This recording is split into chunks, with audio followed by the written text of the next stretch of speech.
Okay, welcome to today's mathematics class. For today, I'm going to help you solve two selected exam questions specifically for paper 1. So pay extra attention. So here are the questions. So the first question is saying express 5 over p minus 1 minus 3 over 1 minus p as a single fraction in its simplest what form, and it's having 3 marks. So let me show you how you can obtain this simple marks for free. So the first thing you need to ensure that you copy the question. So this is our A. So we're having 5 over p minus 1 minus 3 over 1 minus p. Then what's the first thing that you're supposed to do here? You need to ensure that you find the common denominator for p minus 1 as well as 1 minus p. So what's that common denominator? The common denominator here, you don't even have to press because these are not numbers. So what you have to do is just have to write your over there. Then you drop these same ones because these are not numbers. So p minus 1. Then on the other side here, we're having 1 minus p. That's the first thing. The second thing you need to ensure now, you divide this p minus 1 on top. You divide it with p minus 1. It's giving us 1. So therefore, you multiply this 5 on top with the opposite 1 minus p. With the opposite 1 minus p. Because it's giving you 1 with that one. So we're going to write 1 minus p like that. Cross bracket. Minus. Again here on this other part, you say 1 minus p divided by 1 minus p is giving you 1. Therefore, 3 on top will multiply with the opposite. Hope is clear. So it will multiply with the opposite. So we're going to have 3 open bracket p minus 1. Just like that. Then what's the next thing that you're supposed to do here? So the next thing, you just have to ensure that the down part, to maintain it just the way it is. Don't change anything. 1 minus p, just like that. Then here we can multiply. What is 5 times 1? We're killing the brackets there. So that's 5. Then 5 times negative p, that's negative 5p. Then here we're having negative 3 times p. So we're going to have negative 3p. And then here, that's where a lot of pupils make mistakes. So please pay extra attention on this part. So we're having negative 3 times negative 1. That's positive. So this negative outside is multiplying with the negative inside. So negative times negative, that's positive. So we're going to have positive there. Then negative 3 times 1, that's 3. Hope is clear. So the next step here, you just have to ensure that you maintain the down part p minus 1, just like that. And then you're having also 1 minus p, just like that.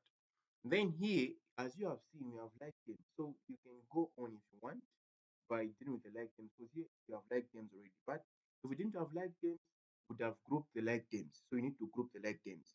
So these like terms are already grouped. So you just have to say negative 5p minus 3p, that's negative 8p. So we're going to have 5 minus 8p there because those are like terms, and then you're going to have plus 3. Then here, what's the next thing? Like terms. So you have seen that 5 and 3 are like terms. So what do? These 3 can move to the other side, can move close to 5 there. So we're going to have 5 plus 3. The sign should not change because there's no equal sign here. You just have to maintain it unless the equal sign is there. That's when the sign can change. So the positive side is maintained. So then you say minus 8p like that. Then you drop these things, p minus 1 minus 1, just like that. Then what is 5 plus 3? So that's 8 minus 8p. Then You're going to have p minus 1, 1 minus p. As simple as that. Then you're done. So that's for A. Then B, what's the question saying? Solve the equation. Open bracket x minus 2, close bracket to the power 2 is equal to 25. And it's having 3 marks also. So let me show you can get these 3 marks for free also. So the first thing you need to copy the equation, x minus 2 to the power 2 is equal to 25. So what's the first thing? When you see the power 2 on top, this power 2 is for x and it's for negative 2.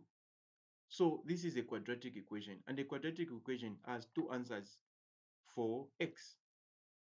We need to get 2 values for x. So what's the first thing that you're supposed to do? So the first thing you need to introduce the square root, both sides, the square root. So once you do that, you kill that. So you're going to have x minus 2 is equal to, what's the square root for 25? The square root for 25 is 5, but whatever is coming from the square root, it has positive and what? Negative. So it's positive or negative 5.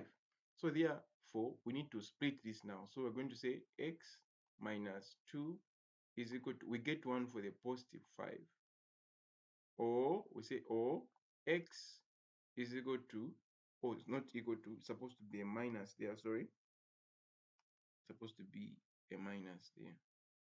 Yes, the minus.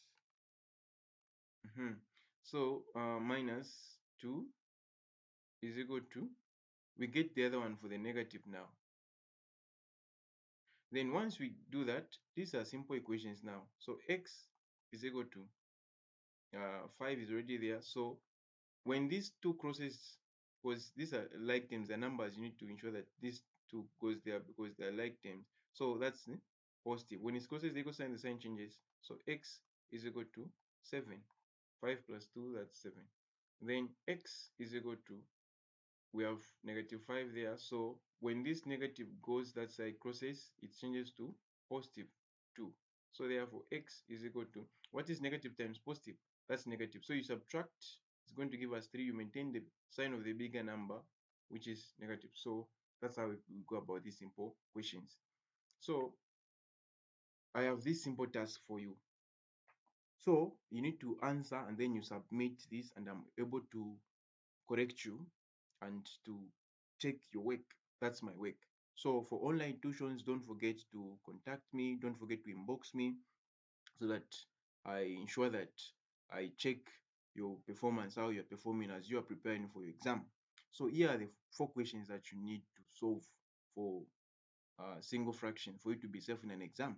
So you need to solve, and then if you fail, I'm going to come in and I have some videos for this same thing. So you just have to ensure that you get into my inbox. And then we have also this type of questions. So you need to ensure that you try all these questions. So I have also a video for this type of equation. It's also a quadratic. So you need to ensure that you solve different types of questions for a quadratic so that you're safe. So last three, thank you for watching.